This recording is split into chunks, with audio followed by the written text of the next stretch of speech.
buenas tardes, bienvenidos todos a esta segunda sesión del ciclo que estamos haciendo de la Granada dibujada. Hoy vamos a hablar del tema de Lorca en los cómics con tres especialistas en la materia que además son destacados dibujantes granadinos: Enrique Bonet, Juanfran Cabrera y Rubén Garrido. Voy yo a decir unas palabras de presentación breves e inmediatamente le daré la palabra a ellos y conversaremos un poco sobre sus trabajos, sobre la vida y la trayectoria de Federico García Lorca. Enrique Bonet nació en Málaga, aunque ha vivido la mayoría de sus años en Granada. Publicó sus primeros trabajos en fanzines granadinos de finales de los años 80, Jarabe de Palo, Segunda Sonrisa, etcétera, Que mal te veo. Y desde entonces ha estado participando en muchísimos proyectos de distinto tipo. Fue colaborador habitual del Batracio Amarillo y participó en el nacimiento y desaparición de revistas como Dibucomics, Mr. K.U., etcétera. También ha publicado diversas historias cortas en la revista Dos Veces Breve. Es actualmente humorista gráfico en el diario, ha sido humorista gráfico, en el diario La Opinión de Granada y colabora con la revista Amaniaco, coordina y participa en la web de humor Irreverendos.com y trabaja como ilustrador y dibujante de cómics en libros educativos para la editorial sueca Liber. En 1995 se autoeditó El Juego de la Luna, un tebeo de 24 páginas que, gracias al empeño de José Luis Munuera, ha reescrito y reelaborado por completo para convertirlo en el álbum editado por Astiberri. En La Araña del Olvido, que es el cómic sobre Federico, nos acerca la figura de Agustín Penón, quien durante una estancia de casi 2 años en Granada a mediados de los años 50 puso en quiebra su salud y su fortuna para intentar esclarecer el asesinato de Federico García Lorca. Juanfran Cabrera inicia su carrera profesional en el mundo del cómic como asistente, realizando fondos y poniendo grises en la historia de Luis Alberto Maldonado para la editorial japonesa Kodansha.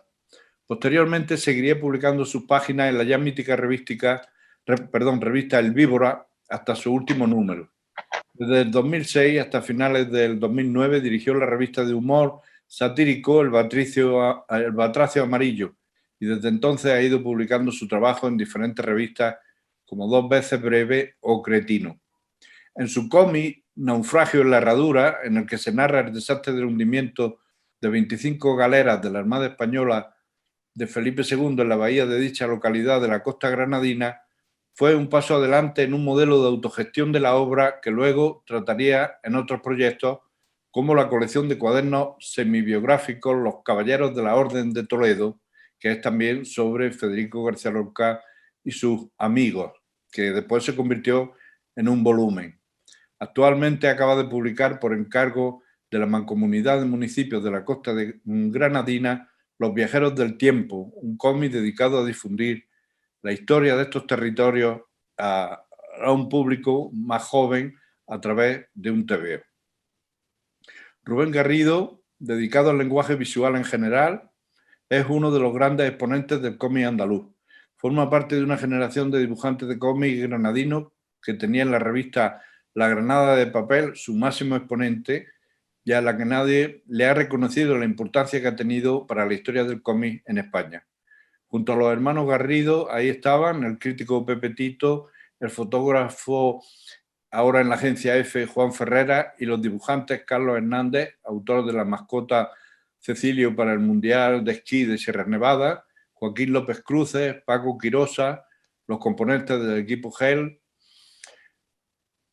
y entre otros. Ha publicado, entre otras revistas, en Aventuras Bizarras, Super Pulgarcito, Cimo, Cairo, La Luna de Madrid y La Granada de Papel.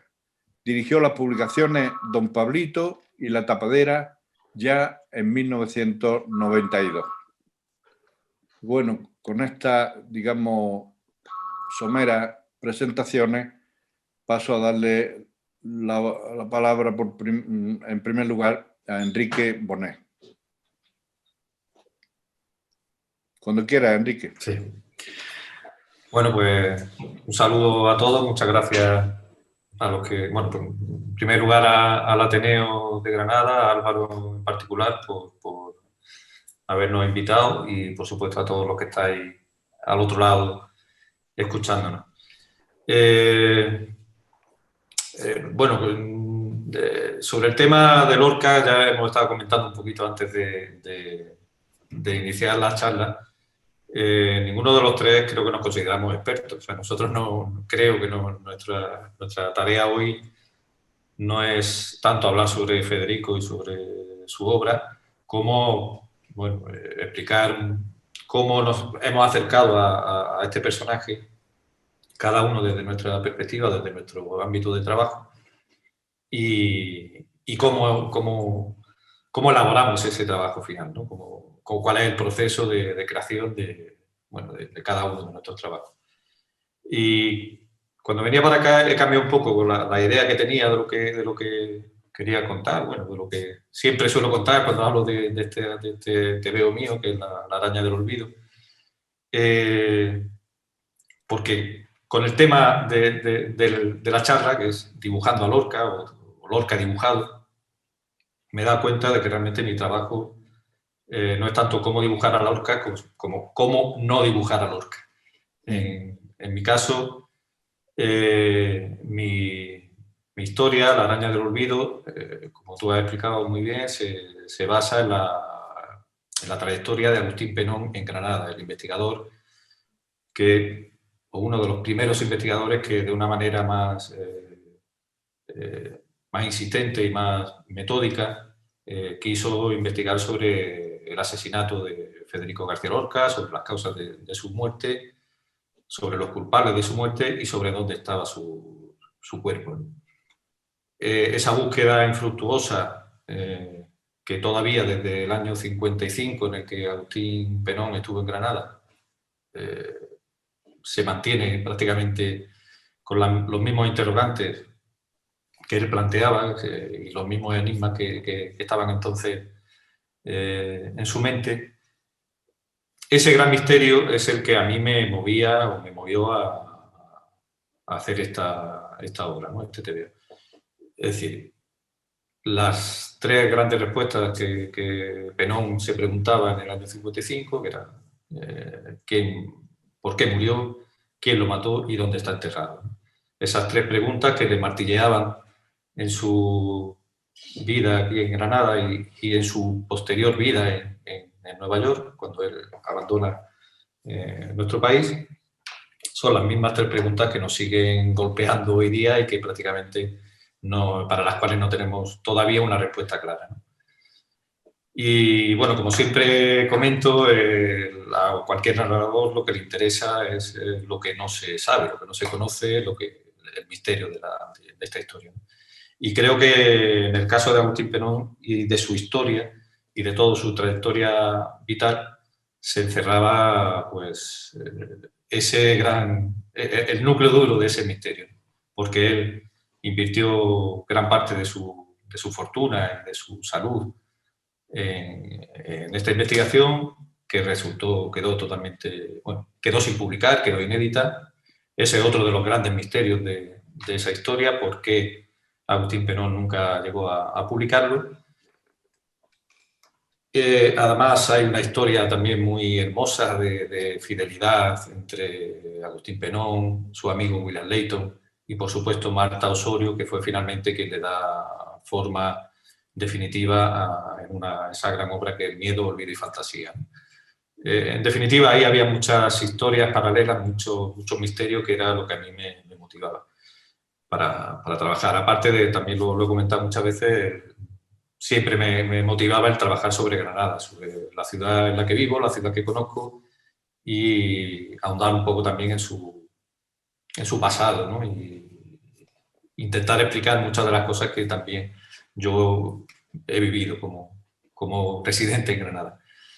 Pero en definitiva pensaba eso, realmente La araña del olvido, más que un trabajo sobre cómo se dibuja a Lorca, es un ejercicio de 170 páginas en el cual conscientemente intento eludir a Lorca, intento eludir el gran... Lo que te he dicho yo, había que ir ahí para el libro que viene de los récords. ¿Perdón? Déjalo. Se ha clavado. Era la más joven, ¿no? Una interferencia de alguien. Espérate que lo voy a... No, a ver si lo podemos silenciar. Era la más joven. Le voy a bajar el... Villarejo, Villarejo. No, pero bueno, digo... Carlos, apaga el micrófono. Villarejo, cuidado. Una moción de censura. No se espía, no se espía. Espérate que le cierro el micrófono yo. Tú. Villarejo. Ya está interrumpido. Bueno, como explicaba, o intentaba explicar antes de esta genial intervención, como decía, la araña del olvido es un ejercicio de cómo no dibujar al personaje principal de la obra, que se supone que es Federico García Lorca, ¿no? En realidad, Lorca es el objeto del misterio, el objeto de la búsqueda, el objeto de la investigación, pero no quería convertirlo en el protagonista. El protagonista era, evidentemente, Agustín Penón. Y, sobre todo, la búsqueda de ese gran misterio que era Federico y todo lo que le rodeaba, ¿no? Entonces, he estado recopilando, además, como digo, lo he hecho así muy fugazmente,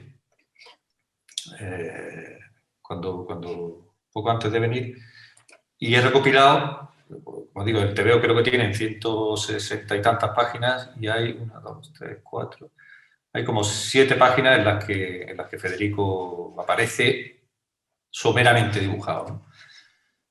Que, bueno, luego si queréis pues podemos enseñar algo y mostrar un poco parte de ese proceso de trabajo. Muy bien. Bueno, y yo te quería preguntar, en relación con...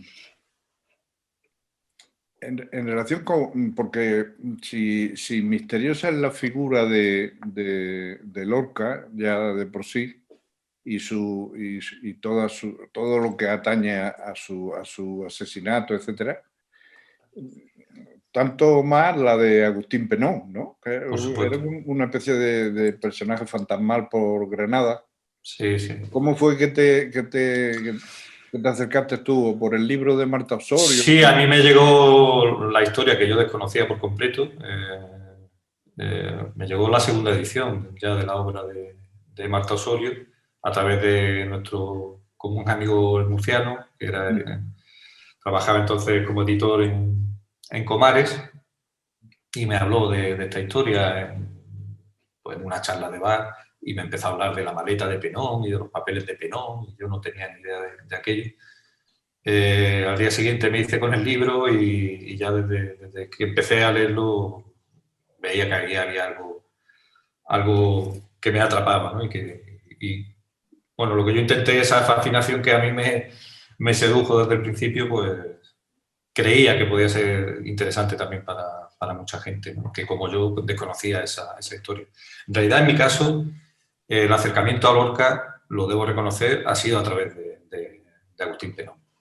Yo, creo que como cualquiera en Granada, pues lógicamente me interesaba la figura de Federico García Lorca, he leído algo de su obra, pero nunca me consideraba un lorquiano en el sentido estricto de la palabra. Ni me interesaba especialmente todo el tema de su muerte. Sin embargo, al sumergirme en los papeles de Penón y en la obra de Marta Osorio, pues sí que quedé totalmente atrapado. Y evidentemente la figura o sea, en esta historia a mí me interesaba mucho más ese misterio que rodeaba a Agustín Penón, más que la propia vida de Lorca. Y era la gran dificultad también del trabajo, porque la obra de Penón estaba inédita y su historia no estaba contada en su final. ¿Sí? No conocíamos realmente qué había pasado tampoco conocemos con exactitud las causas de su muerte. Bueno, todo, hay casi una certeza de que fue un suicidio o fue una muerte traumática, pero no tenemos una documentación fidedigna sobre sus últimos días, ¿no? Ese es el libro. Y eso era realmente por lo que hacía también un poco más complicado el cerrar el libro, ¿no? Porque en el libro de Marta Osorio, en todo lo que ella refleja de toda la investigación de Agustín Penón, había dos dificultades, ¿no? Por un lado era darle forma narrativa a lo que en definitiva no era más que una sucesión de muchas entrevistas, de un ir de aquí para allá, buscando pistas, buscando información. Pero claro, habría que convertir eso en una historia, darle un hilo narrativo, con muchísimos personajes, con muchísima información, y eso era lo más complicado, ¿no? Intentar darle una estructura narrativa que, bueno, fuera avanzando en el proceso de investigación, a la vez que avanzábamos en ese proceso mental de Agustín Penón, en el cual él iba cada vez sintiendo más imposible llegar a dar fin a esa obra. Y ese era el doble hilo narrativo del que yo quería tirar, ¿no? Y luego la dificultad de darle un cierre que, bueno, que yo lo dejo más o menos sugerido, intentando, pues, que la historia quede más o menos cerrada, ¿no? Tenemos más intrusión. Que la gente no cierra los micrófonos. Hay que cerrárselo a todos. Ya está. Bueno, pues entonces continuamos. Si os parece, os voy preguntando a los tres y ya vamos. Y así se hace como más fluido, ¿no?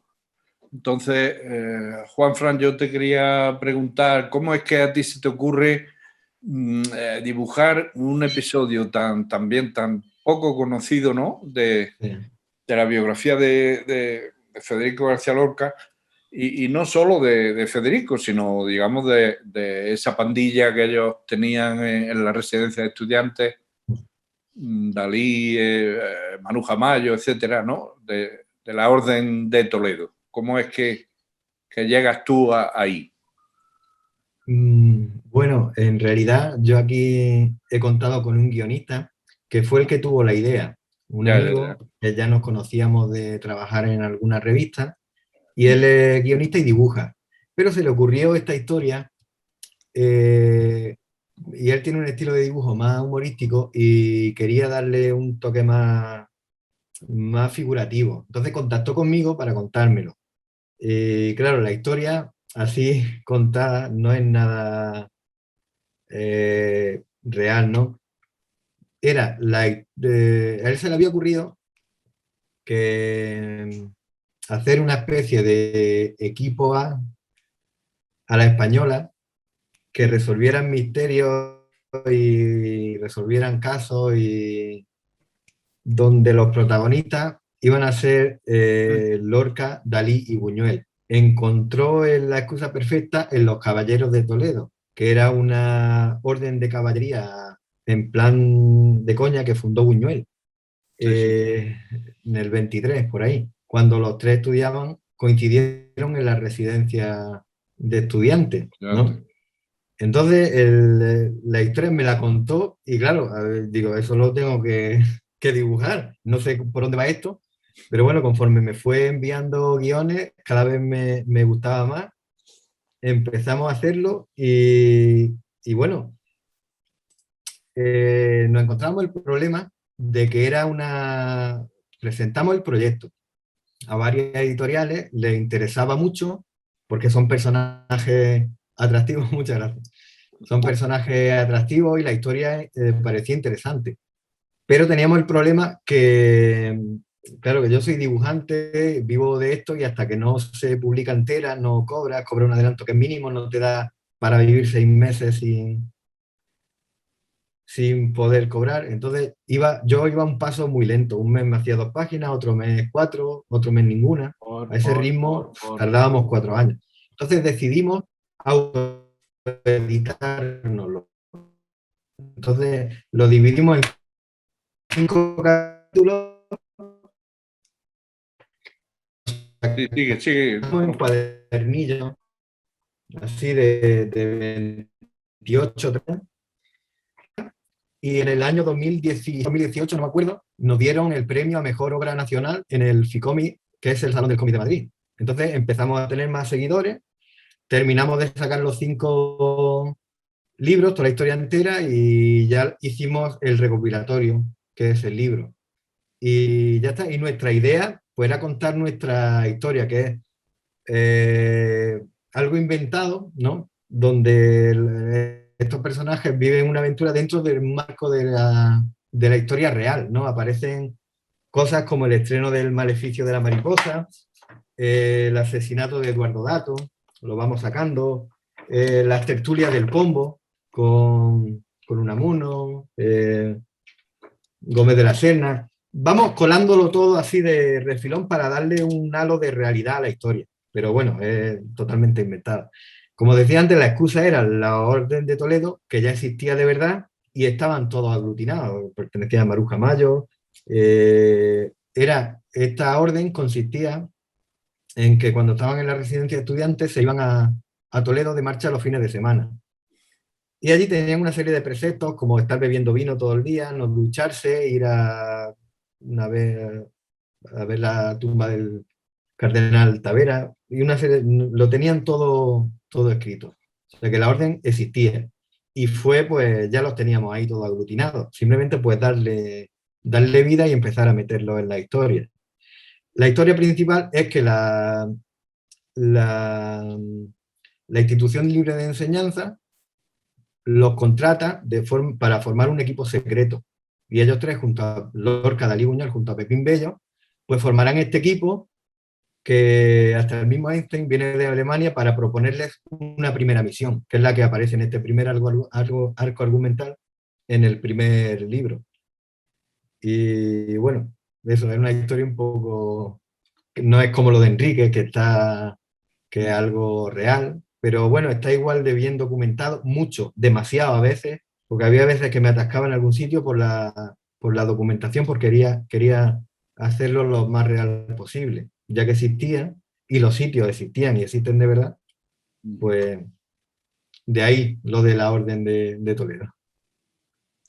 Muy bien, bueno, Rubén, pues yo te quería preguntar a ti, tienes que abrir el micro, ahora para contestar. Es que no... Ahí lo tengo abierto. Ahora. Que tú hiciste unos talleres para... ¿Me oyes? Sí, te escucho perfectamente. Hiciste unos talleres para niños, ¿no? Sobre Lorca, con una serie de murales. Sí. Nos gustaría que hablaras de esto, de todo este proyecto. Muy bien, pues vamos a compartir pantalla. Sí, dale. Pantalla, ¿no? Ahí está, perfecto. Pues mira, esto fue una exposición que se hizo en el centro de Fuente Vaqueros, ahí, y entonces aquí tenemos la sala. Mirad, esto fue la sala de la exposición. Esto era una pared de 18 metros, que cuando me dijeron me caí para atrás, digo, madre mía, ¿cómo lleno yo esto? Otra pared de 18 metros, aquí tenemos un fondo, y aquí delante tenemos en la entrada, se entra por aquí, también se entra por el otro lado, igual tenemos un taco, donde también se colocaron cositas, que ahora las vamos a ver. La exposición se llamaba Viajar es un primor. Es una frase que tenía Lorca en una carta, entonces Sí. contextos extraídos de las cartas, pues fuimos haciendo las idas y venidas de Lorca, los viajes de Lorca.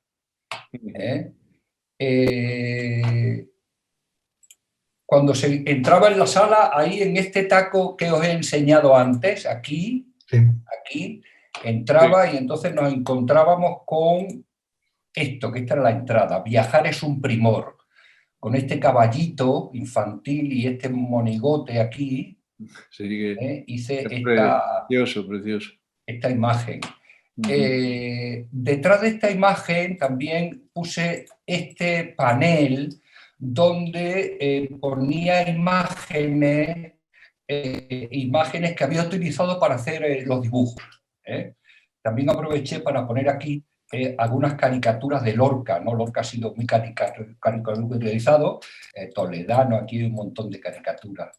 Que, por supuesto, escuchando hablar a Enrique de cómo dibujar a Lorca, que todo es muy complicado, por lo menos para mí, pues he utilizado mucho estas caricaturas. Claro. También hacíamos en la exposición un fotocall. El personal se fotografiaba. Mira, aquí tenemos esta trabajadora del centro de Fuente Vaqueros. Sí, Inma. Inma. Entonces, de este fotocall hicimos estos paneles, luego las fotos las íbamos nosotros poniendo y las íbamos colocando. Todas estas imágenes que yo enseño están en el blog de Talleres Animados, en la etiqueta de... Mira, aquí tenemos en la etiqueta Viajar es un primor. Mira quién tenemos. A Willy. Bien. Más cositas. Este era el cartel de la exposición. Viajar es un primor. Cartel precioso. Como quería utilizar esta imagen que gustaba mucho y estaba muy bien, claro, si yo pongo un cartel que se llama Viajar es un primor y pongo el crack del 29, pues no tiene mucha gracia, ¿no? Entonces le tuve que poner, a pesar de todo, Viajar es un primor, y ya me encajaba, ¿no? Ya me encajaba la cosa. Se hizo una inauguración. En talleres animados, aparte de lo que hagamos, de los talleres, también utilizamos toda la publicidad y toda la información que damos al público para seguir nuestra actividad, ¿no? Mira, aquí tenemos a José Luis. Mira, aquí está Gorafe. Aquí estoy yo, que no se me ve, en fin, los políticos. Sí. También se hicieron unas visitas guiadas. Eran los sábados, la gente iba allí y yo les hacía una visita guiada. Y también, por supuesto, aquí tenemos, la exposición iba acompañada de unos talleres que eran tarjetas pop-up con el tema de Lorca, tanto en su casita, mira, aquí tenemos a Lorca en su casita, con una mariposa, en la cocina, chulísimo, contándole las historias el señor este que se las contaba, que no recuerdo cómo se llamaba. Esta es más infantil, y estas son de los viajes, de marinerito, Lorca en Nueva York, y aquí tenemos también Lorca viajando con todos sus documentos. Vale. Hacia Argentina también, ¿no? Dimos 20 talleres y este, por ejemplo, es el resumen de uno de ellos. Este es el Colegio Federico García Lorca de Fuente Vaqueros, y en los talleres los niños hacían sus tarjetitas y se las llevaban.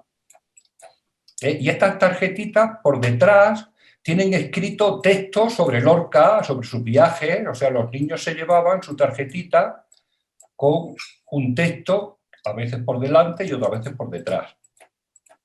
¿Vale? Bien. Y entonces la exposición es esta. Mirad, esto es uno de los paneles. Uno de los paneles, esto medía de 18 metros. Esto está dibujado por partes, en dibujos grandes. Luego hay que bueno, pegarlos todos, hacer un PDF, en fin, un lío tremendo. Y entonces os cuento rápidamente. Perdón, aquí, el inicio. Perdonadme un momentito que voy a enseñaros. Esto también se lo mostraba yo a los... Aquí una vez yo a los niños les mostraba a Lorca con su caballito de cartón. Esta información la tenía el público también allí en la exposición. Y entonces iban viendo las fotos que se habían utilizado. Y de paso, pues dábamos también información sobre Lorca, ¿no? Entonces, pues yo cogí y me hice aquí el caballito de cartón, digo, tengo el pretexto perfecto para solucionar esto. Fantástico. Le pongo un caballito. Intenté dibujar a Lorca más realista, pero no me salía y al final hice un monigote. Aquí tenemos sus viajes de estudio. Estos son sus viajes de estudio. Lo solucioné con este círculo. Sí, de impresiones y paisajes. Efectivamente. De aquí salen impresiones y paisajes. Aquí tenemos a Machado con su mosca. Mosquita, que yo luego les contaba que Machado había escrito una poesía sobre las moscas muy fantástica, y todos los niños, ah, sí, y la escuchaban en el móvil. Bien, pues estos son los viajes de Lorca, perdón, estos son los viajes de estudio. Aquí lo tenemos ya ahora en Madrid, en la residencia de estudiantes. Aquí tenemos, esto de aquí tenemos este dibujito. Sí, con sus amigos. Este es Jiménez Frau, el director. Este soy yo. Este de aquí soy yo. Ese. Y aquí se ve a Lorca, que está recitando sus poesías, subido en el tejado gigantesco, con Buñuel, con Dalí, pintando su cuadro, ese cuadro que también... ¿Dónde vas a estar? ¿Vas a estar aquí en la cocina? ¿Me quedo contigo o no? ¿Qué? El cuadro que tenía Lorca en su habitación se le enseñaba también a los niños, bueno, niños y adultos y jóvenes y mayores, de todo. Aquí ha venido todo el mundo. Aquí, por supuesto, esto es una exposición que la persona que sepa sobre Lorca no le va a aportar nada, porque todo esto lo sabe, ¿no? Claro, pero para los críos es fantástico. Claro, y personas que tienen una... Para cualquier persona que sepa lo justito, pues bueno. Claro. Y una persona que entiende, pues también se entretiene. Aquí tenemos que está pintando aquí Dalí y la pera se le escapa y fíjate que se cae encima de las teles. Y aquí también está volando aquí Dalí Lorca con Buñuel. Bueno, vamos a pasar un poquito más rápido. Aquí está en la Alpujarra con Falla. Aquí está en Cadaqués. Los textos están sacados de cartas de Lorca. Ajá. Aquí está con la barraca. Sí. Y ahora aquí... Con su uniforme de barraca. Aquí ya está en Nueva York. En esta parte de la habitación ya hemos pasado una cara del mural y ahora nos vamos a la otra que ya está en el extranjero. Bueno, entonces va a Nueva York y hemos sacado un texto que encontramos que nos hizo mucha gracia, que era este de aquí, porque decía que se puso a fregar los platos como algo especial. Sí. Como algo especial. Y estaba tan contento, ¿no? Pero que él no estaba acostumbrado a fregar platos, claro. El crack del 29, el texto de Lorca lo puse en las letras del crack del 29. Esto aquí, perdonad, que de vez en cuando esto, ahora. Esto es por ahí por Cuba. Estos son sus viajes en barco hacia Buenos Aires, con todos los personajes aquí. También os habéis fijado que todo el suelo siempre es la línea de abajo, todo está visto desde el suelo. La gente en el barco, los peces voladores, porque él hablaba de peces voladores. Está precioso, sí. Y aquí tenemos los peces voladores, Zumba. Todo está con el mar y aquí llega a Buenos Aires. Sí. Federico García Lorca en Buenos Aires, éxito. Esta sección de calle Corrientes, donde escribieron sobre él. Sí, las 100 representaciones de bodas de sangre, ya veo. Efectivamente, y aquí pues bodas de sangre con Lola Membrives. Empecé a dibujar a Lola Membrives, pero no me salía y lo que dibujé fue un dibujo, un apunte del que hacía los trajes, ¿no? Y digo, pues mira, ahí está. Y aquí tenemos ya las fiestas que se montaban. Allí en Argentina estaba la gente como más dispuesta. El Café Tortoni, Café Tortoni. donde él estaba y donde él hablaba con gente. Allí conoció bueno, no lo sé a quién conoció, pero conoció mucha gente. Por ejemplo, Sí. también en el mundo del tango siempre hay un debate sobre si Lorca llegó a conocer a Carlos Gardel o no. Gardel, sí. Una noche. Hay un debate ahí. Enrique Discépolo se lo presentó una noche, la noche antes de que Carlos Gardel se fue a Medellín, ¿no? Sí, del accidente famoso. Del accidente, sí. Bien, y ahora tenemos que volver a Lorca, a Granada, y entonces pues se me ocurrió pues ponerlo ahí medio enterrado, ahí y con su niño en la mano y con su florecita y La huerta. y en la huerta, y un texto que dice: queridísimo Adolfo, me voy 2 días a Granada para despedirme de mi familia, efectivamente. Y terminamos la exposición con las patas del caballo, que van a seguir galopando eternamente. Todos los dibujos veréis que están relacionados unos con otros de alguna manera, en este caso con las líneas del mar, aquí con las líneas del mar, aquí en este caso estos personajes que se van a suicidar van a caer en la boca del cocodrilo. Aquí está Lorca, porque Lorca estuvo efectivamente, no sé yo quién nos lo tiene que decir, el día del 29, el crash del 29, y aquí, por ahí está Lorca, ¿lo veis? Ajá. Ahí está. Ahí corriendo, ¿no? Por las calles. Ahí está Lorca. Y aquí está el personal peleándose. Sí, sí. Pues nada, señores, esta es la exposición. Estas imágenes que habéis visto aquí, excepto la exposición no, pero el resto de imágenes que habéis visto, que os he enseñado, esas y otras muchas más, están todas recogidas en el blog de Talleres Animados, de .wordpress.com. Y ahí, si veis la etiqueta Viajar es un primor, os enseña todas las imágenes. Te quería yo preguntar, Rubén, ¿y los chicos y los críos participaban o cómo? O sea, activamente, quiero decir, ¿hacían algún dibujo o algo? Bueno, dibujos no vamos a ver. A los niños lo que hacían, bueno, te repito que esta exposición estaba dirigida a todos los públicos, no solo a niños.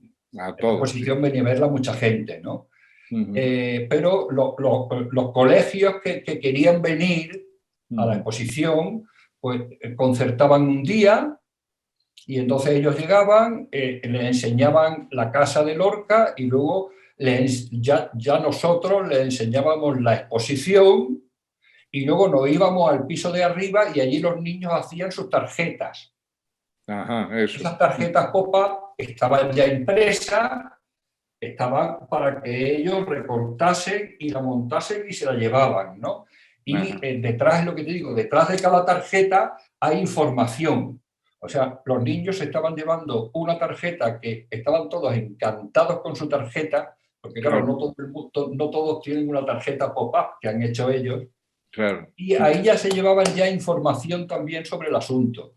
Y entonces yo lo que hacía era contarles esto que yo os he contado a vosotros, bueno, con un poco más de detalle, pero bueno, sí, los niños se quedaban con cosas, pues, como es la educación, te vas quedando con cosas poco a poco. Sí. Y bien, estábamos muy contentos con la respuesta de la gente y todo quedó muy bien. Estupendo, Rubén, pues muchas gracias. Cuidado. Yo sí me permití. Sí, Enrique. Sí. No, quería comentar que bueno, yo tuve el placer de ver la exposición in situ, que era donde había que verla realmente, ¿no? Porque lo que hemos visto aquí, pues claro, es maravilloso, pero imaginaros verlo en las paredes de la casa de Fuente Vaquero.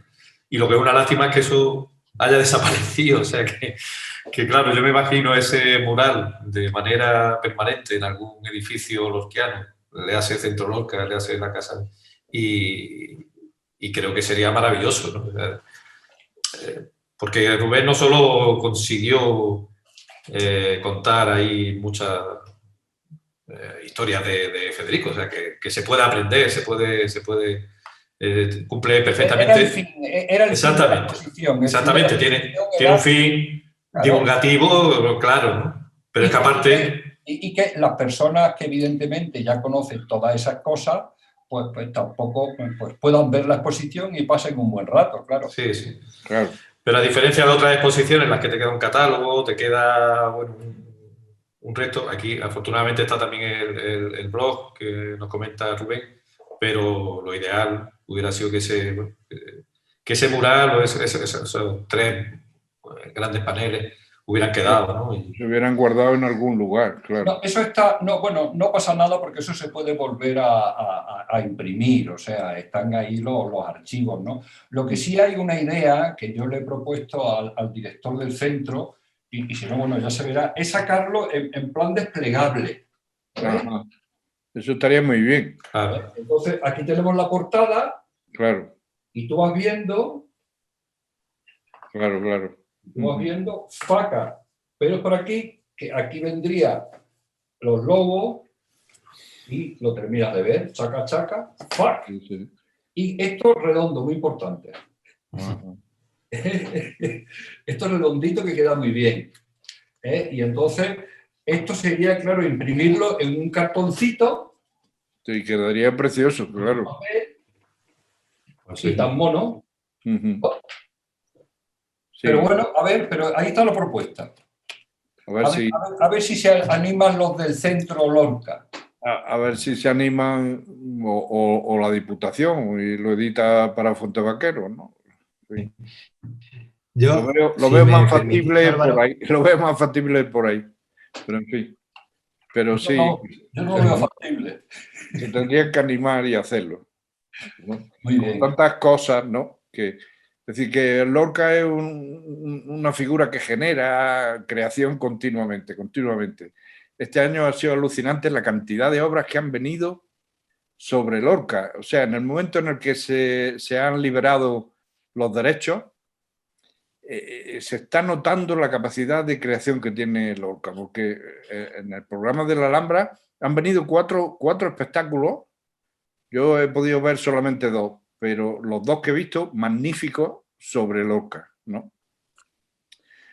En fin, y yo creo que en gran parte se desaprovecha ese... Es decir, por ejemplo, pues en la Huerta de San Vicente, los libros de Juan Frankenstein, porque nosotros nos empeñamos en que estuviesen, y porque Pepa trabaja allí, pero nadie se había preocupado de que estuviesen allá, ni tenían ni idea. El de Enrique, pues, entraba y salía a duras penas también. Es decir, que bueno, que hay... Pero están en Boston, ¿eh? Claro, en Boston, por supuesto. Mira, que está ahí Christopher. Hola, Christopher. Hola a todos. Hola. Bueno, pues... Qué honor. Álvaro. Este Sí, evento ha sido fantástico, este despliegue de creatividad alrededor de García Lorca. Me alegro. Me ha encantado tengo no había visto el de la Orden. Pero qué idea más magnífica, lo del abanico. Loca. Te podemos hacer llegar uno, si te gusta de la Orden de Toledo. Eso no lo tengo todavía, lo estoy deseando ver. Pues ya te haremos llegar uno, no te preocupes. Hola, Christopher. Mira, encantada está Pepa. de saludarte y un súper honor. Te hago llegar uno de la Orden de Toledo. Tengo contactos con el autor. Con el autor. Gracias. Y algunos ejemplares en la Huerta de San Vicente también tenemos. Es una pena. Yo el semestre pasado di una clase sobre adaptaciones de García Lorca.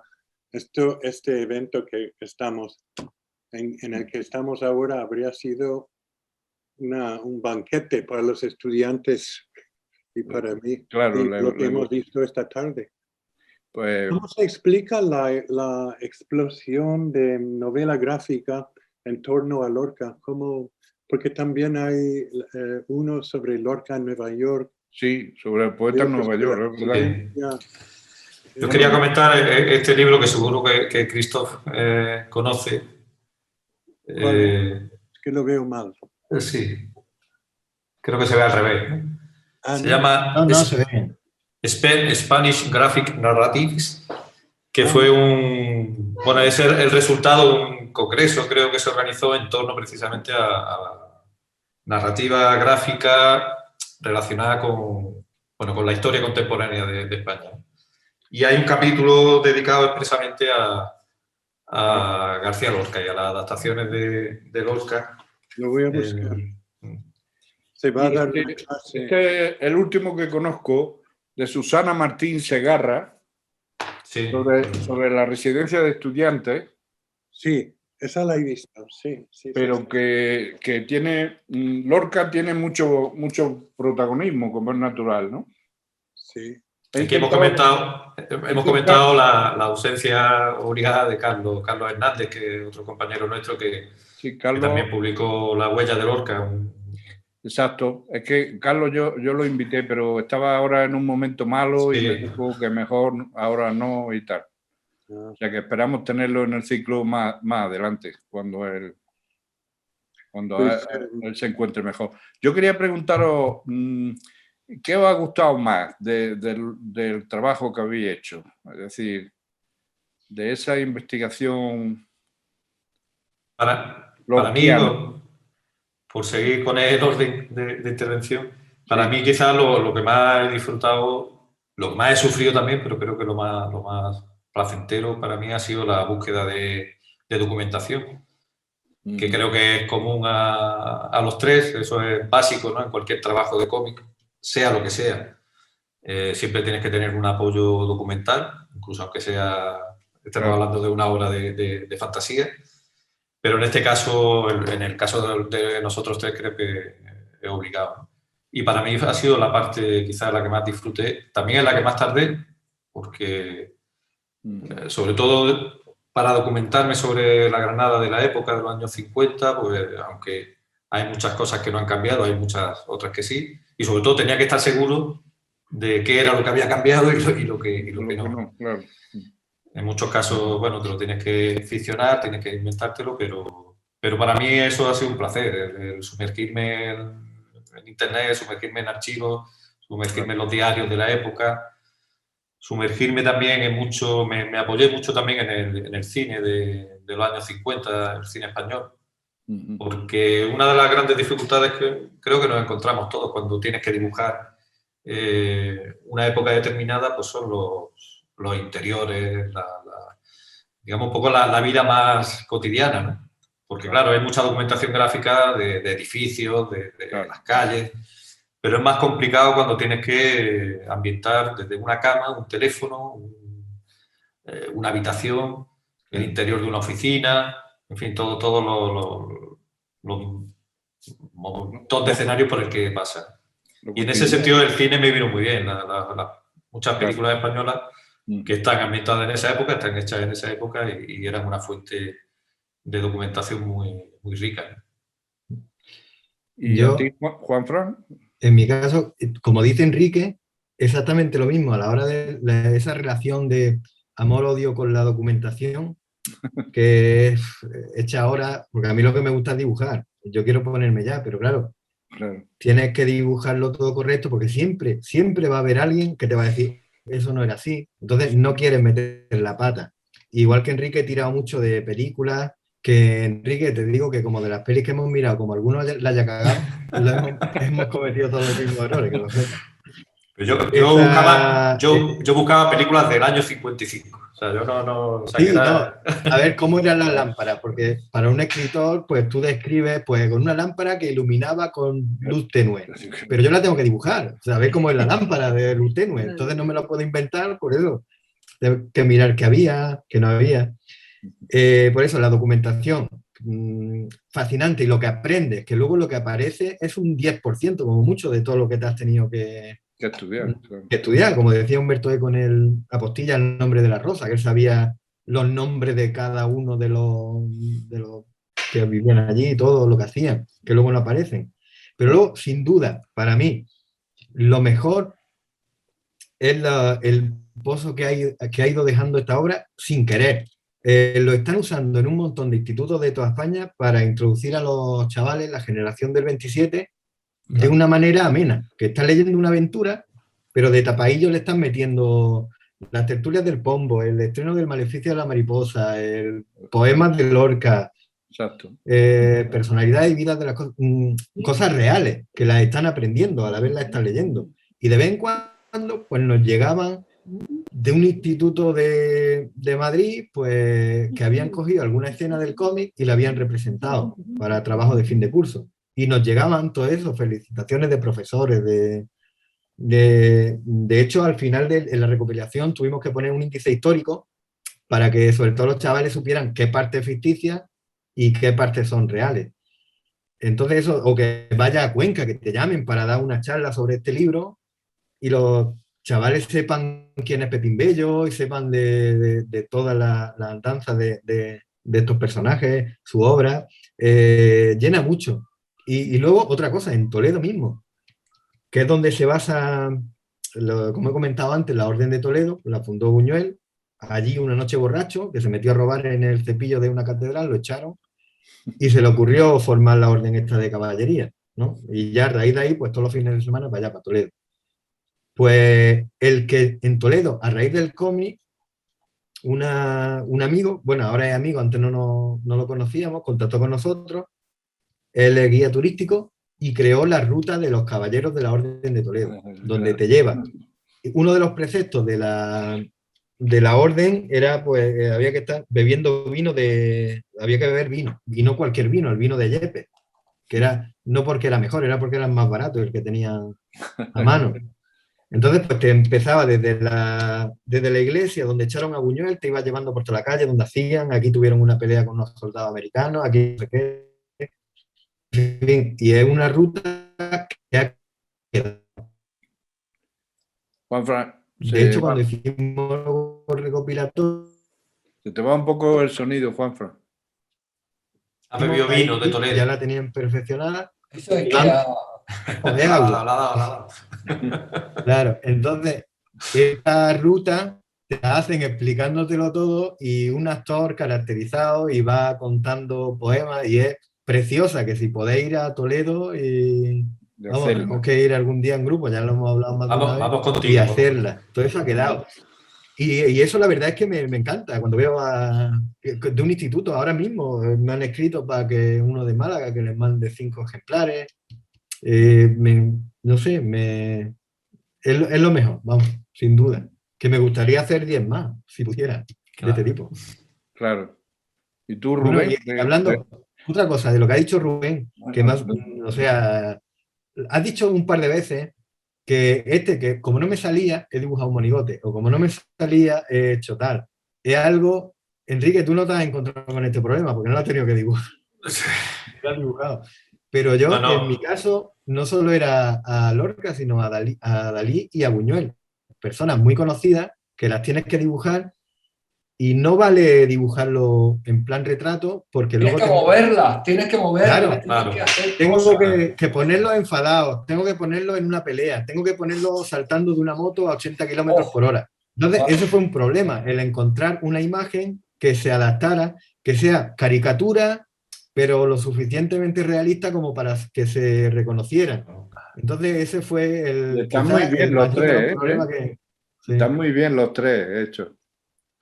Y fue un problema porque hicimos un montón, nos tiramos casi un año haciendo pruebas. Las primeras pruebas eran muy de retrato y cada vez fuimos quitando elementos hasta dejar estos personajes que moldeables, a los que los pudiera poner en cualquier situación y fueran reconocibles. Yo creo que en tu caso, Juanfran, lo que habéis conseguido, lo que has conseguido tú como dibujante muy bien es crear personajes. O sea, lógicamente estamos reconociendo a Lorca, reconocemos a Buñuel, pero tú ves las fotos de Buñuel y evidentemente está claro que tú has hecho una reconstrucción, has creado un personaje distinto, igual que con Dalí, igual o sea, no has pretendido en hacer un retrato realista, ni mucho menos, y has construido un personaje que funciona y en cuanto ya estás sumergido en la historia, casi que te olvidas de quién es, ¿no? Estás viendo al personaje, quieres que ese personaje pues, que se mueva.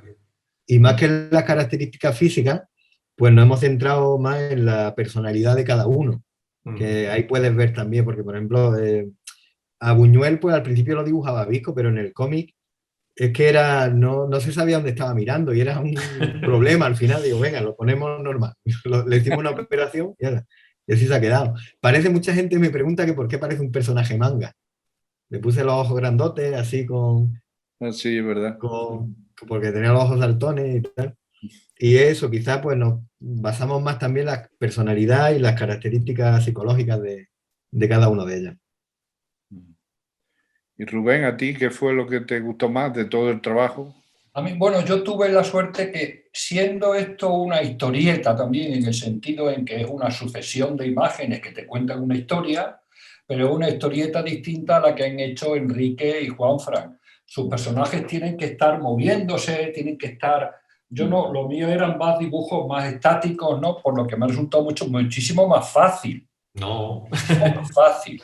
¿No? Pero, y entonces, como también he podido, como está planteado, pues yo he podido coger a Lorca y pues, unas veces lo intentaba dibujar de una manera, medio salía, otras veces lo dibujaba de otra, o medio copiando una caricatura, o sea que cada vez Lorca pues lo he podido dibujar como buenamente he podido y lo he salvado como he podido.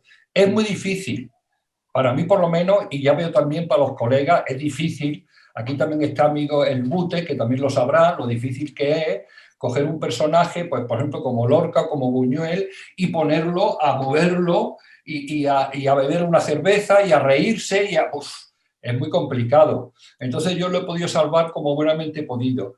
Y luego el resto de la documentación pues siempre es muy bonito, pues los viajes de Lorca en esos barcos, porque Lorca viajaba en esos barcos grandes, entonces empiezas a ver la documentación y es lo que decía Juanfran, que ves 40 fotos y al final solo utilizas un pequeño detalle de una, ¿no? Pero ya tienes esas 40 fotos metidas en la cabeza y te sumerges en ese mundo y luego te tienes que documentar con Nueva York y luego con Buenos Aires, en fin, eso es muy bonito. Pero vamos, que los problemas normales que hemos tenido todos, cómo dibujamos a Lorca, porque es que es un problema. Quería aprovechar para, bueno, creo que te lo pregunté también allí en la exposición a Rubén, porque para mí lo más, aparte del dibujo, sobre todo es cómo consigues montar toda esa información gráficamente, ¿no? O sea, cómo has planificado, te costó mucho trabajo llegar a planear cada una de esas escenas y cómo colocar los personajes, porque para mí eso es lo más valioso casi de todo el trabajo, ¿no? Y lo más complicado. Me costó más trabajo dibujarlo. más que inventar. O sea, quizás idear así, tener, esto puede ir en grande, esto en chico y esto para arriba, ya empiezas a verlo. Y luego dices, pues voy a dibujar los edificios de Nueva York y un montón de personas debajo. Pero ahora hay que hacerlo, madre mía. Entonces te pone uno a uno. Pero bueno, la idea de la distribución y cómo se relacionan las imágenes unas con otras me fue saliendo pues, fácilmente no. Pero bueno, que fue como más natural.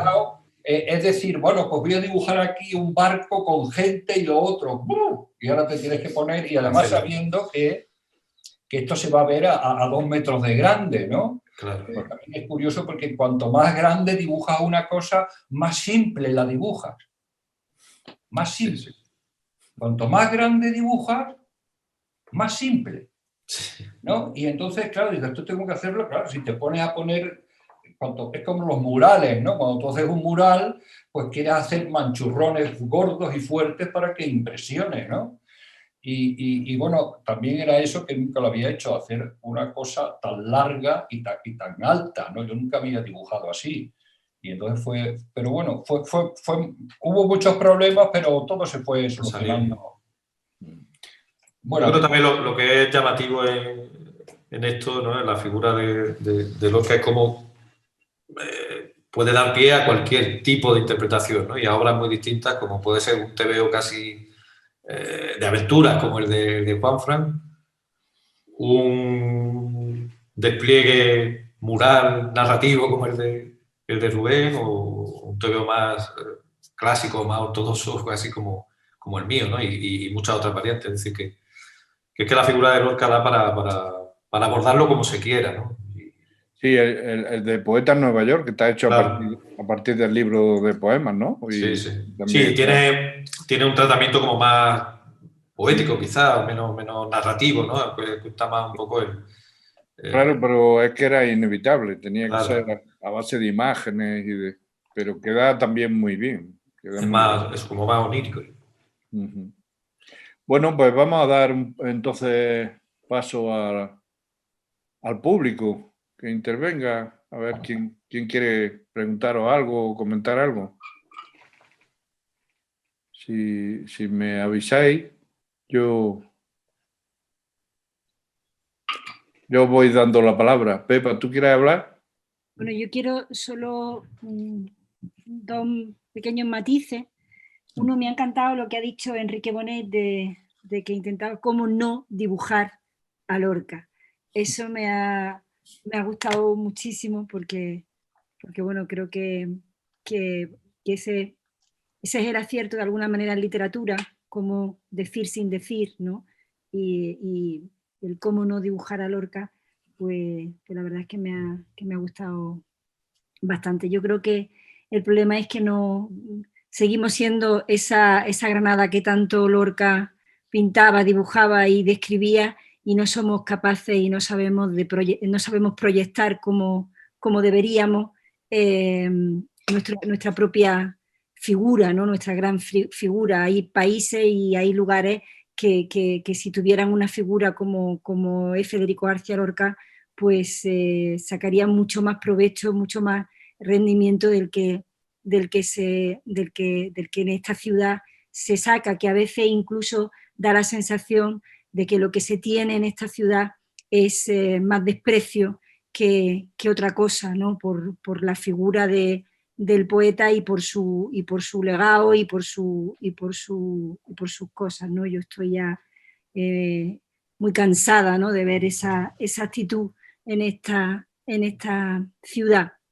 Los cómics son fantásticos, todo. El de la Orden de Toledo es maravilloso, y además es un cómic que yo creo que el gran acierto de ese cómic fue, fuera de la propia figura de Federico García Lorca o de Dalí o del resto del grupo, la propia banda que Juanfran ha creado es muy atractiva para un público adolescente y para la gente joven, ¿no?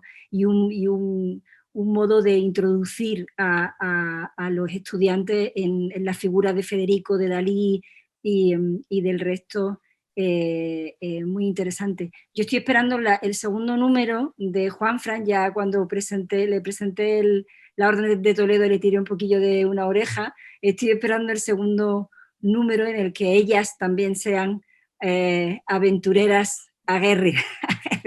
Maruja Mayo, Margarita Manso, María Teresa León, Concha Méndez, ¿no? Que estén también ellas ahí un poquito, ¿no? Lo que falta, pero está muy bien. Ellas serán la Orden de Segovia.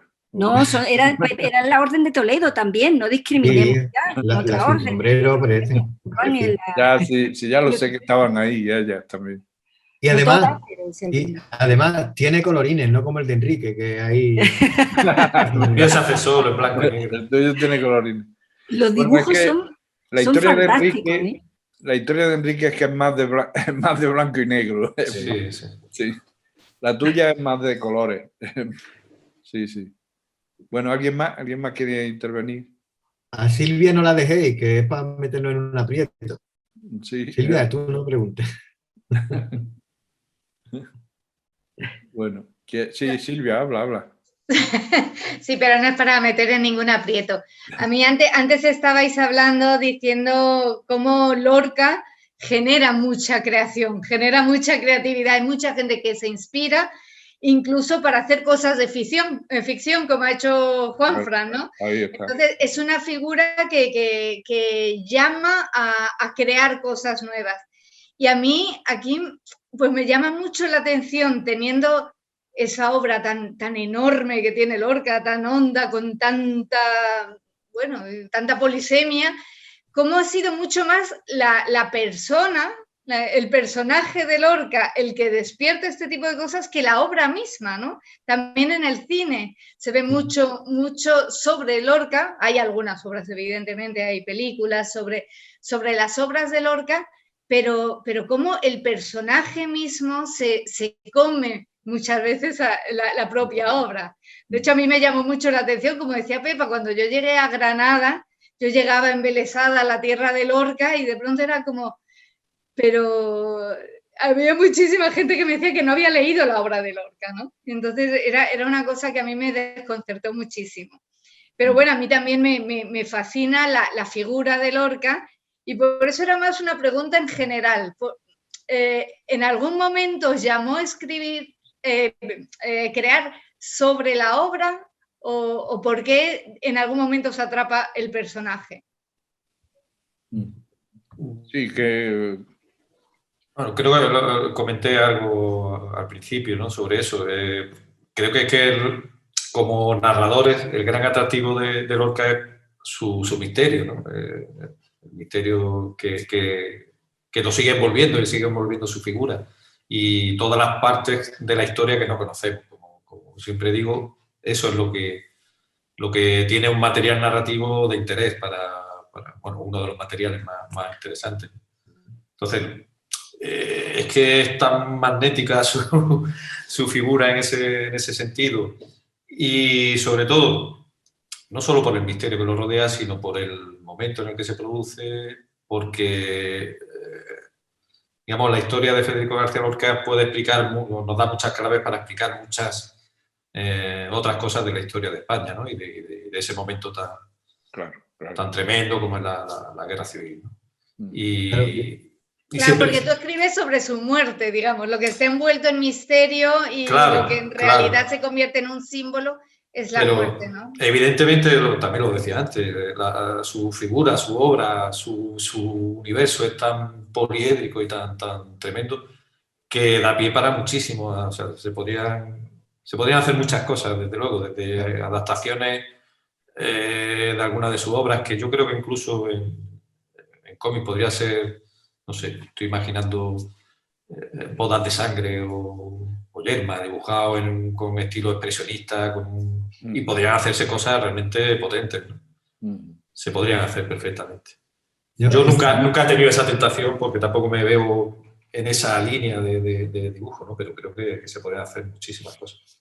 En mi caso es todo lo contrario. Empieza un jovencísimo Lorca, que la historia empieza justo cuando él llega a la residencia de estudiantes de Madrid, ¿no? Y venía ya en el lote, venía junto a Dalí y Buñuel, con la misma orden, y al igual lo que dices, que a veces el mismo personaje supera la obra, o en ciertos casos es más, igual, si no más, igual de atractiva. Lo mismo con Dalí y Buñuel, que son, ya por sí son una institución y se podía hacer cualquier cosa.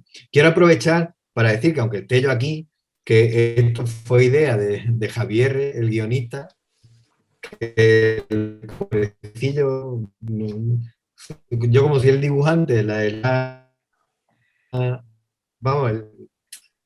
cuya obra está más a quien me llaman siempre. Pero quiero recordar que está escrito por él y la historia es fantástica. Claro, que el guionista también tiene importancia, claro. Muchísima. Quería añadir que en algunos casos, aunque interesa muchísimo la vida de Lorca, y las narraciones se han centrado en la vida, que ha habido algunos casos de libros de poemas, por ejemplo no es novela, no es una narración, es una versión gráfica de canciones, por Las ejemplo. canciones. No son ilustraciones, sino interpretaciones bien interesantes de un artista holandés, de Tobias Tak, que es dibujante y bailarín, y hizo este libro.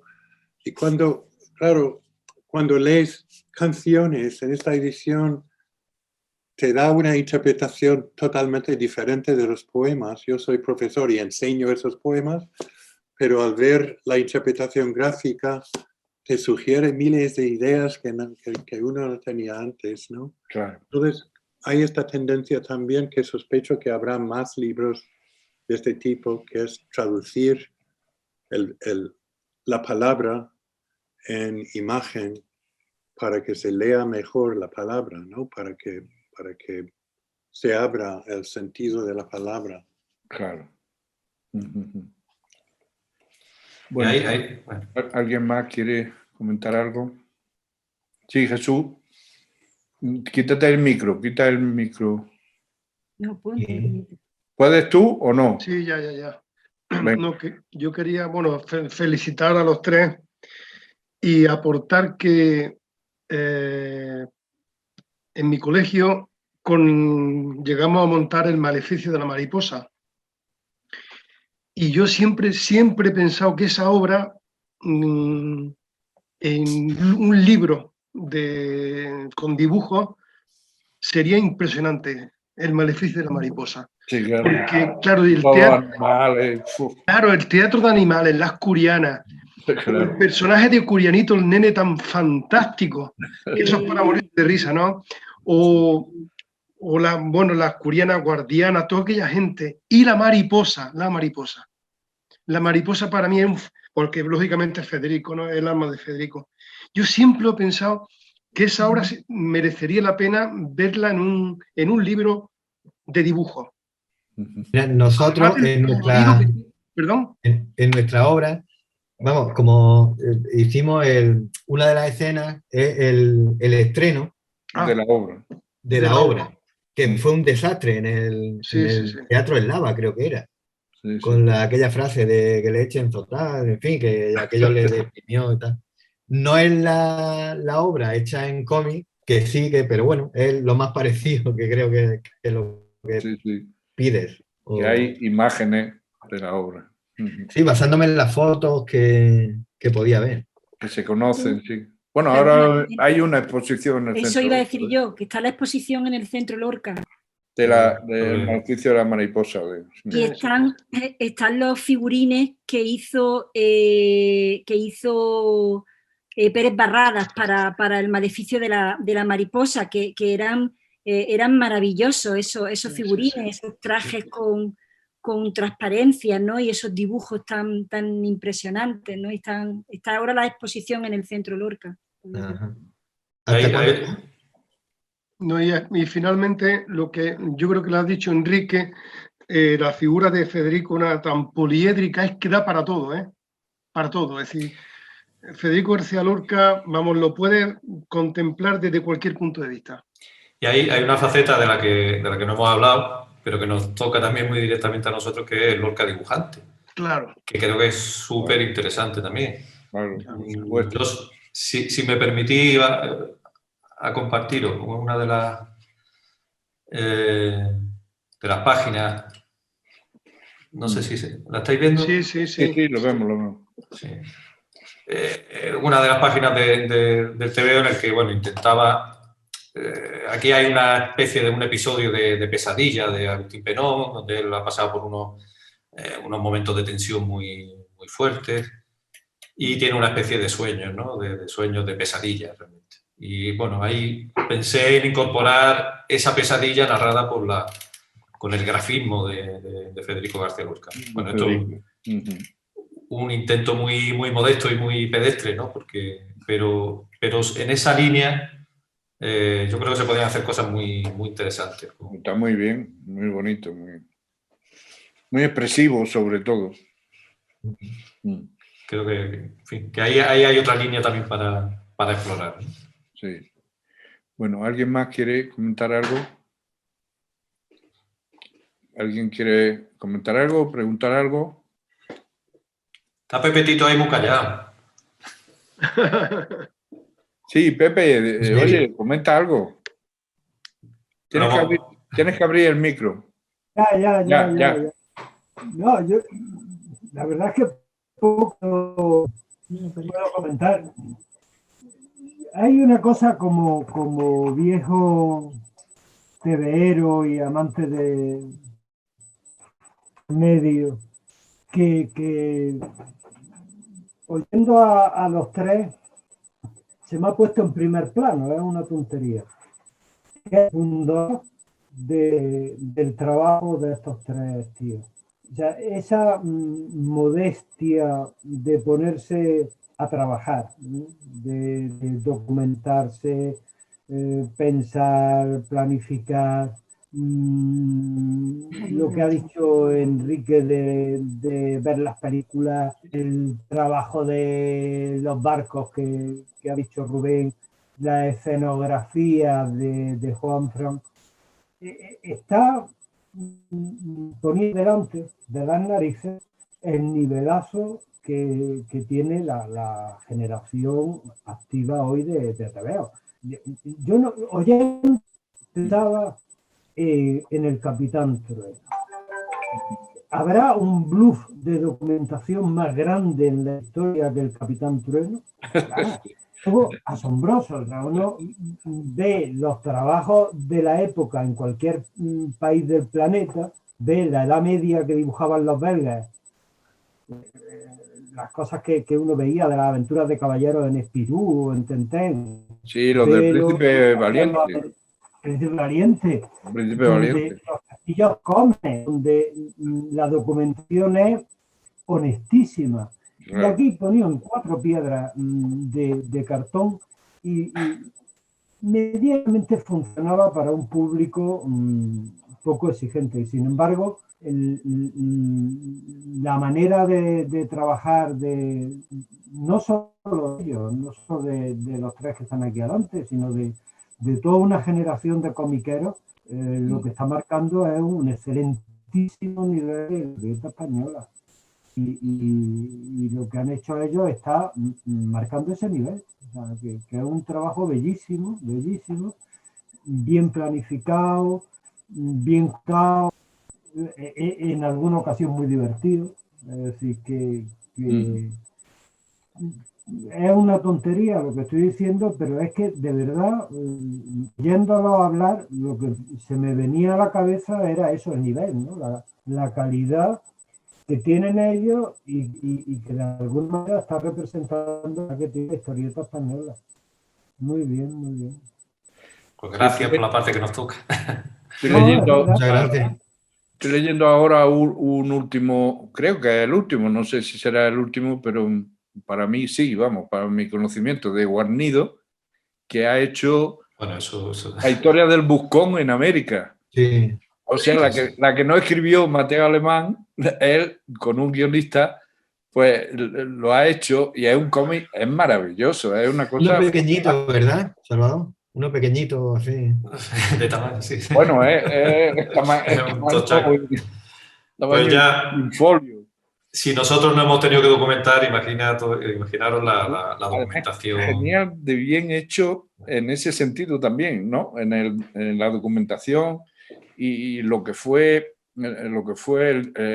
finales del siglo XVI en la colonia, vamos, en el virreinato de Perú y, en fin, todo los problemas políticos que había, las leyendas. Genial, me ha parecido una cosa maravillosa. Yo, ya que estamos, sí que me gustaría, en la línea también de lo que ha comentado Pepe, bueno, reivindicar también el TVO, no los nuestros, sino en general, ¿no? Yo creo que hay muchísimas obras buenísimas que nos sirven principalmente para divertirnos, ¿no? Que tiene que ser el primer fin de cualquier obra de ficción, ¿no? El entretenimiento y bueno, que esté bien hecho, que esté bien contado. Pero al margen de eso, yo creo que la historieta hoy día se ha convertido en una herramienta fundamental para conocer también nuestra historia, nuestra realidad, ¿no? Igual que el cine o igual que la literatura o cualquier otro ámbito, ¿no? Entonces, en ese sentido, animo a todos los que estáis ahí a conocer muchísima obra gráfica, mucha literatura gráfica que hay hoy día, muchos tebeos que son de grandísimo interés. El cómic es un medio tan válido como puede ser la literatura, el cine, el teatro. Es un continente. Ahora, lo que tú metas dentro puede ser bueno, malo, infantil, violento, pero no sé por qué el cómic tiene esa fama o que es de infantil o es violento. Si alguien viene al mundo por primera vez, un extraterrestre, se mete en un cine y resulta que lo que están poniendo una peli de Disney para niños, no se le ocurre decir, uy, el cine es que es para niños. No, porque hay para todo. Entonces yo llevo años diciéndolo, que el cómic es un medio súper... Se te ha cortado, Juanfran. Es un medio súper. Ha dicho que es un medio súper. Te ha quedado en súper, Juanfran. Un super medio. Es un super medio. Reinícialo. Reinícialo otra vez. ¿Sí? El cómic es un medio súper. Bueno, la verdad es que últimamente la novela gráfica sí se está imponiendo un poco, ¿no? Ya. Sí, la novela gráfica es un formato que ha aparecido, ¿no? A lo largo de la historia de la historieta, pues han funcionado muchos formatos, ¿no? Todos conocemos el formato cuadernillo, claro. Todos conocemos el formato comic book, el formato revista, que ya habría que ver cada revista cómo es. Y los formatos, pues claro, los formatos se definen por sus características físicas, por el formato que tiene, mejor dicho, y también por el contenido, ¿no? Entonces, el formato de novela gráfica es en el que hoy el personal se puede encontrar pues, historias que no son de aventuras, ¿no? Exacto. Entonces, ahí ya se ha dado salida a un medio, porque evidentemente la historieta como medio de entretenimiento, de ver aventuras, pues está desbordada por los videojuegos, por el cine, cada vez por más cosas, ¿no? Entonces la historieta, al encontrar ese formato, por lo menos ya el público ya sabe que ahí te vas a encontrar historietas que no son de aventura, que son pues como, mira, pues lo que estamos haciendo nosotros. La historieta también está recurriendo mucho a adaptar novelas, claro, ¿no? O hablar sobre personajes o sobre momentos históricos, cosas que evidentemente hasta los 70, 80 o 90 pues no se hacía en la historieta. Entonces el formato de novela gráfica es el que le está dando ahora respiro a la historieta, ¿no? El asunto es que, como sabemos todos los que nos dedicamos a esto, y más los que publican novelas gráficas, pues que hay muchas novelas gráficas, pero que esto no da para comer. Claro, eso es lo complicado. Entonces, realmente, si la cosa sigue así, pues seguirá habiendo historietas como sigue habiendo prensa gráfica, mientras haya gente que tenga una relación emocional con eso. Claro, claro. Entonces, cuando deje de haber gente que tenga una relación emocional, pues si no hay dinero, pues evidentemente la gente joven no se va a dedicar a hacerlo. Claro, claro. Pero bueno, la novela gráfica sí es un balón de oxígeno para la historieta. Creo que lo mejor que ha aportado la novela gráfica en ese sentido es que ha abierto a un tipo de público que habitualmente no estaba acostumbrado a leer TVO. No tenía esa relación emocional que comenta Rubén con los TVO porque había dejado de leerlo desde su infancia o no lo había leído nunca. Y en muchos casos, sí. Yo creo que lo que ha dicho Rubén es fundamental, pero me parece que estamos en el umbral de una nueva relación de la gente con la historieta. Yo viajo mucho a Italia y allí la novela gráfica, como formato, como ha dicho Rubén, y el formato de alguna manera condiciona una relación con el público, da a los dibujantes. Allí la novela gráfica se vende muchísimo. Tú vas a cualquier librería y hay secciones enteras de novela gráfica que no sabes qué comprarte. Y es una desesperación, yo que he perdido la relación obsesiva que tenía con los tebeos, que me lo compraba todo, cuando voy tengo el escozor de decir, a mí me gustaría comprarme el estante completo, porque es que los ojeas y son maravillosos, son todos maravillosos, pero es que de pronto hablas con los amigos y ves que los amigos leen eso, y los amigos son gente del mundo de la universidad, son arquitectos, son jardineros, la gente con la que yo me relaciono.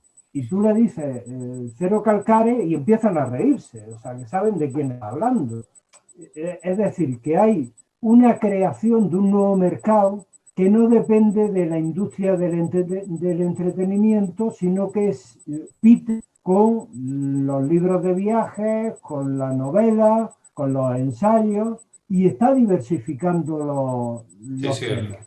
Uno cuando llega a un stand de novela gráfica sabe que se puede encontrar un libro reportaje, una narración personal de alguien que cuenta su historia,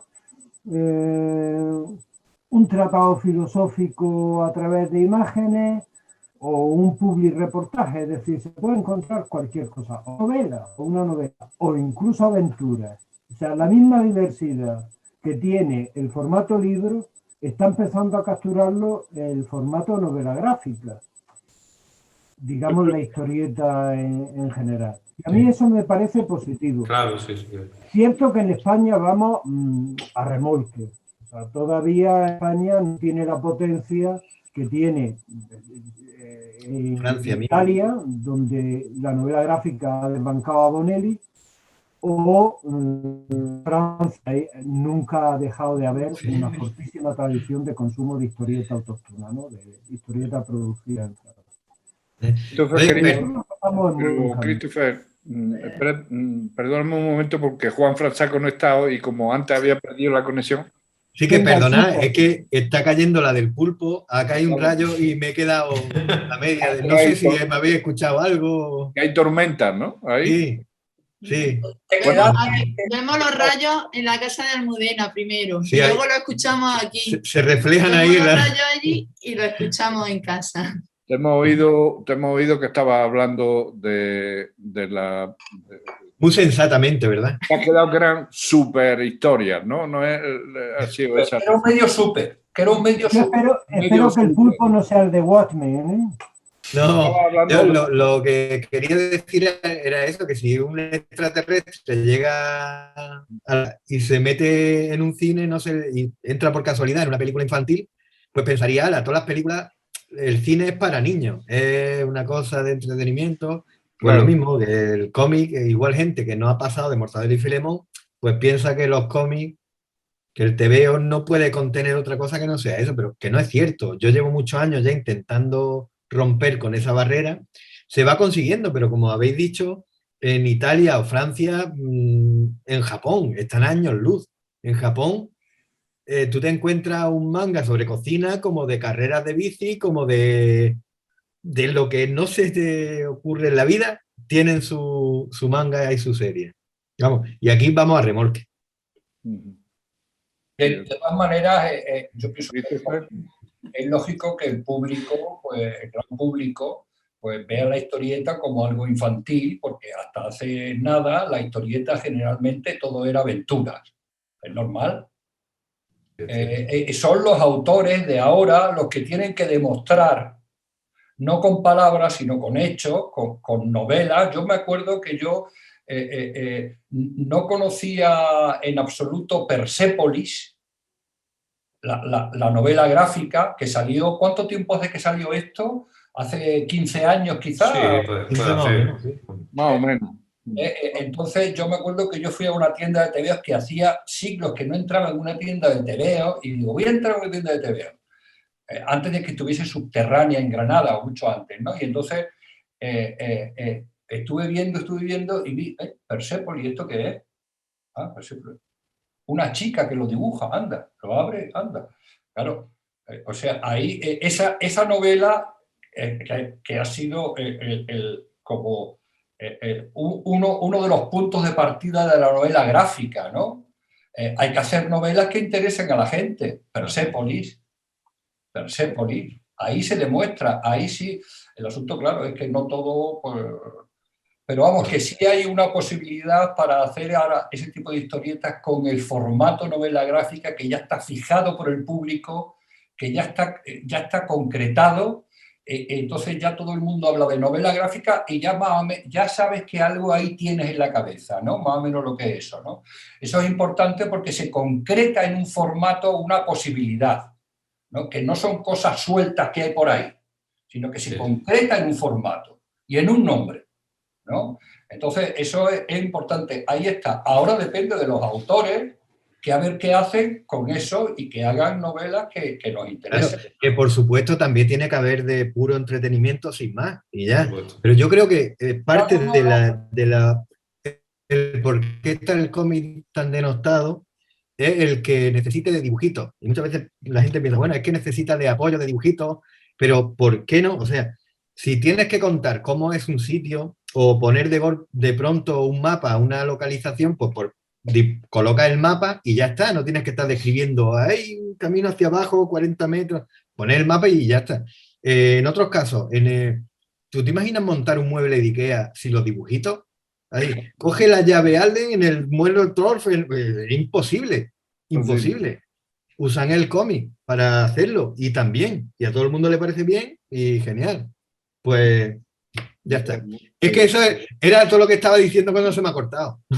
Disculpadme que Christopher ha pedido la palabra hace un rato. Que también en Estados Unidos he visto señales de cambio, ¿no? Porque recientemente en la universidad donde enseño yo, en Boston University, hubo una pequeña discusión entre profesores si se iba a ofrecer una clase sobre la novela gráfica. Y un debate, hombre, si esto no es literatura, etc. Y uno de los libros que escribí en la discusión fue esta y otra, la de Tobias Tack, con la idea de que nos ayudan a leer mejor, que hay una relación simbiótica entre la palabra y la imagen, hasta tal punto que el mismo García Lorca se inspira en una historieta gráfica para escribir, como sabéis, Don Perlimplín, el amor de Don Perlimplín con Belisa en su jardín, se basa en una historieta gráfica. Entonces, en el caso de Lorca hay este ciclo, esta simbiosis con la cultura popular, que ahora él hace una obra teatral partiendo de una historieta y ahora se hace una novela gráfica partiendo de una obra teatral. Me parece muy, muy especial su caso. Interesante, sí. Yo creo también hay que tener hay que hacer una salvedad en todo esto. A mí me parece estupendo que la narrativa gráfica empiece a considerarse como literatura o a estudiarse también desde ese ámbito. Pero hay que conocer los códigos de la narrativa gráfica, es decir, no se trata de valorar un TVO como si fuera un libro o una novela. Al igual que una película está contada con el lenguaje cinematográfico, la historieta tiene su propio lenguaje, sus propios códigos, y a veces ese es el error, ¿no? De analizar una historieta como si fuera una novela. Hombre, si yo diera esa clase os invitaría a los que sabéis del tema. Quiero decir, no lo decía ni muchísimo menos en ese sentido académico, ¿no? Sino muchas veces en el sentido del público, un público más culto, digamos, que se acerca a una historieta y a lo mejor te critica. Es que el lenguaje que utiliza pues, no es literario, no utiliza metáforas. Quiero decir, no podemos trasladar el lenguaje literario al lenguaje del cómic. No, pero el cómic, el lenguaje del cómic o de la novela gráfica se parece al cine mucho más de lo que creemos. Sí. Lo único que no tiene sonido y lo ponemos por bocadillo. Pero los planos son exactamente los mismos. De hecho, cada vez que se hace una película, un anuncio de televisión, de publicidad, antes de rodarlo, hay un dibujante que hace el storyboard. Lo hace todo en cómic, así con un bigote rápido, se lo pasa al director y ya sabe perfectamente qué plano tiene que coger y qué ángulo y tal. Y se ahorran mucho dinero no ponerse a grabarlo a voleo sin saber y luego, venga, no vale, hay que repetirlo. No, lo tiene ya todo estructurado. Hay muchos códigos de la historieta, de la narrativa gráfica, que no son trasladables al cine y no son trasladables por supuesto. al cine. Y aquí tenemos un ejemplo muy bueno que hemos visto, que es el de Rubén. O sea, la manera que tiene Rubén de narrar y de contarnos los viajes de Lorca, no lo puedes contar tal y como él lo hace en cine. Tiene mucho más recursos. Por ejemplo, yo empecé a trabajar en Japón en los 90 y los primeros mangas que llegaban aquí traían unos códigos muy extraños que no estaban... Claro. No están familiarizados. Exacto, como por ejemplo, veía al personaje con una gota enorme aquí y, ostras, ¿qué ha pasado? Le han roto... Y eso, los críos de ahora sí, porque han crecido leyendo eso. Pues significa que tiene vergüenza. Ahora de golpe a un señor empieza a salirle sangre por la nariz. Bueno, ¿qué ha pasado? ¿Por qué? Y eso es que ha visto una chica y se ha excitado, ¿no? Son códigos muy ricos, se va enriqueciendo. Lo digo también, y en parte como una crítica también a algunas novelas gráficas que yo, a cierta tendencia que estoy viendo también ahora en alguna narrativa gráfica, en renunciar a los códigos y al lenguaje, o a gran parte de nuestro lenguaje del cómic. Es que he comentado mucho. Tú, por ejemplo, Enrique, tú te coges una novela gráfica y en contadas ocasiones ves, por ejemplo, onomatopeyas. Exactamente. Explosiones, ¿sabes? Lo que estábamos acostumbrados a ver en las historietas, ¿no? Líneas de movimiento, de zumba y zumba. Esos recursos en general en las novelas gráficas han desaparecido. Luego, efectivamente, el cine y la historieta son mundos muy distintos, ¿no? Tú, por ejemplo, yo estoy viendo una historieta y entonces estoy viendo mi plano, ¿no? Me veis a mí ahí con mi fondo, ¿no? Yo tengo un fondo, ¿no? Y luego en la siguiente viñeta se ve otra cosa y luego vuelvo otra vez yo y de pronto no hay fondo. O sea, yo puedo quitar el fondo cuando quiera en una historieta. Yo puedo quitar el fondo y no pasa nada. O sea, tú en una película, si está hablando un tipo detrás con un fondo y después el fondo desaparecido, ¿y dónde está el fondo? ¿Dónde está el tío? Si antes era todo azul y ahora está todo rojo. Pero yo en una historieta puedo poner un fondo azul cuando me dé la gana y el lector no se va a extrañar. No va a echar en falta el fondo, ¿no? Entonces, claro, la historieta es totalmente... tiene relaciones con el cine, ¿no? Pero claro, es totalmente distinto porque la historieta trabaja con el espacio de la página y en el cine se trabaja con el tiempo, ¿no? Entonces, como dice Enrique, evidentemente la historieta hay que juzgarla según cómo utilice los recursos específicos del medio, los recursos narrativos y los recursos descriptivos. Esos recursos descriptivos como la onomatopeya y las metáforas visuales, todos esos recursos descriptivos en gran cantidad de novelas gráficas no aparecen. No aparece. Se quieren distanciar de esa manera de ver la historieta antigua que era con golpetazos y onomatopeyas, ¿no? Pero ahora, por ejemplo, sí veo yo mucho en las novelas gráficas recursos también clásicos, como por ejemplo el recurso de silencio, es decir, el recurso de pronto de apelar solamente a la imagen, ¿no?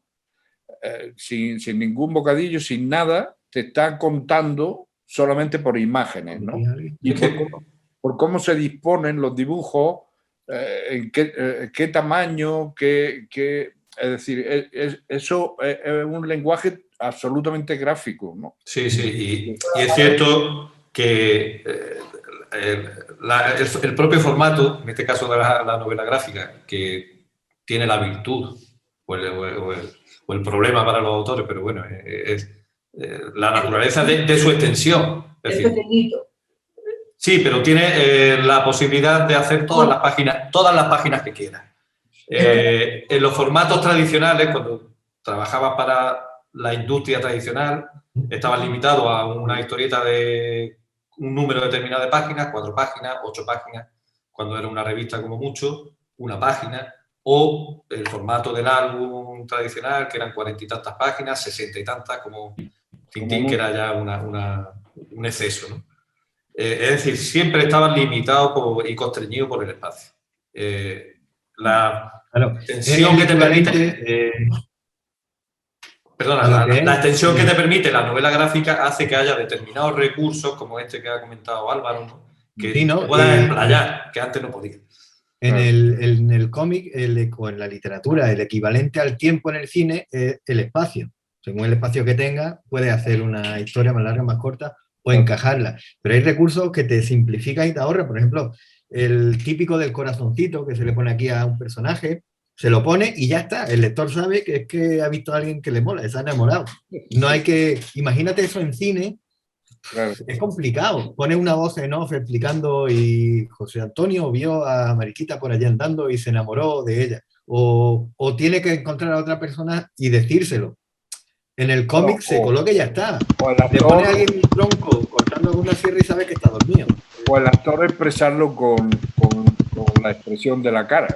Con cara de enamorado. Claro, sí, pero los actores saben, nosotros no, pero los actores. Claro, no. Las actrices saben hacerlo, eso. Yo la verdad es que pienso que en la situación actual se ha manejado de mil maneras, es decir, que dependiendo de las necesidades narrativas, pues se utilizan uno u otro.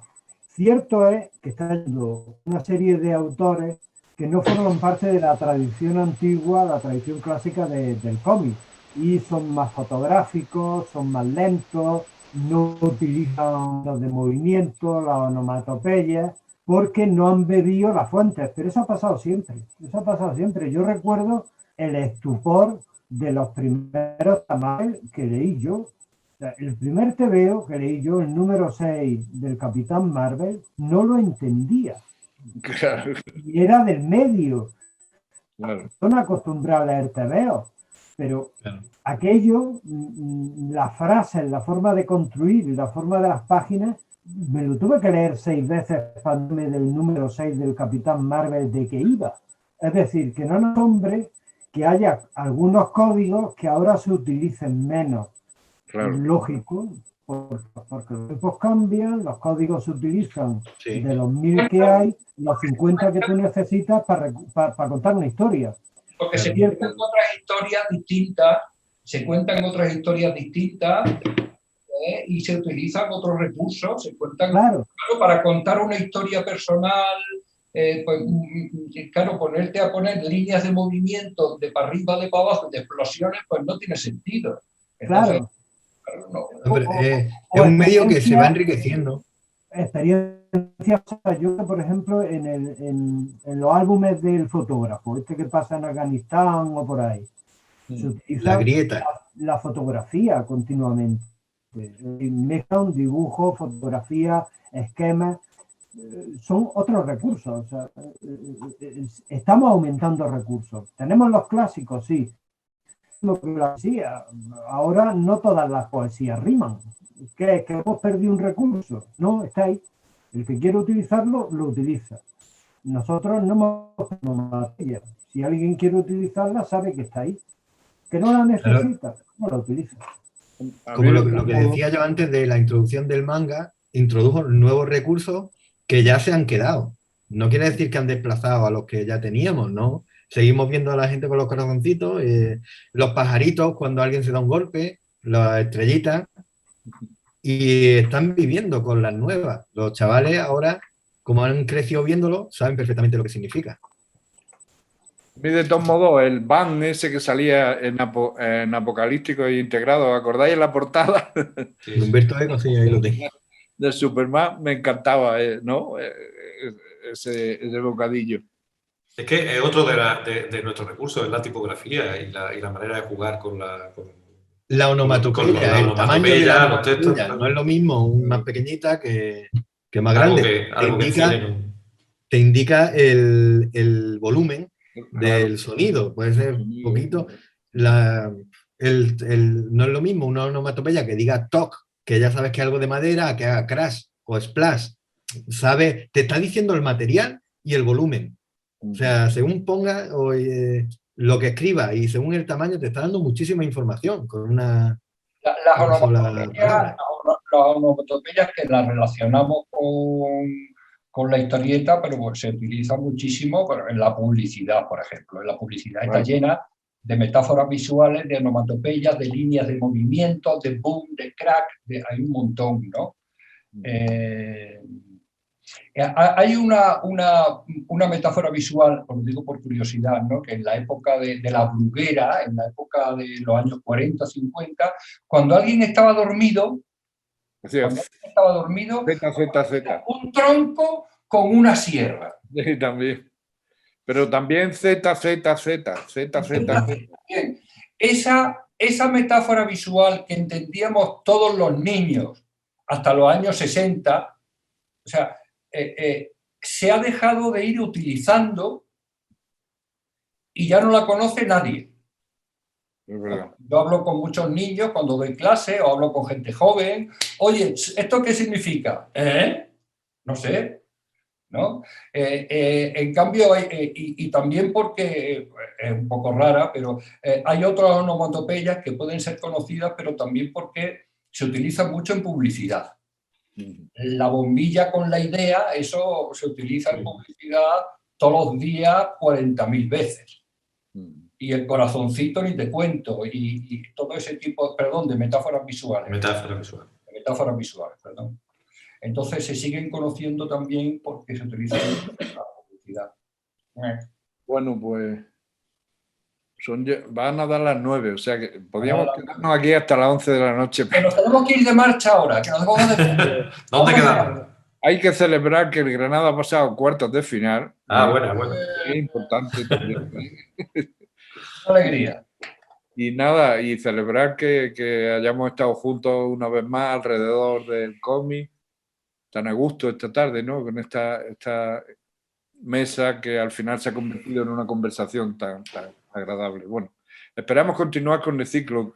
Quiero que el próximo se lo dediquemos al batracio amarillo y a ver si podemos conseguir que Guarnido esté en algún momento con nosotros también. Vamos a ver, vamos a intentarlo. Bueno, pues nada, muchas gracias a todos, ¿eh? Muchas gracias por estar aquí. Gracias a vosotros. Venga, hasta luego. Hasta luego. Nos vemos a todos.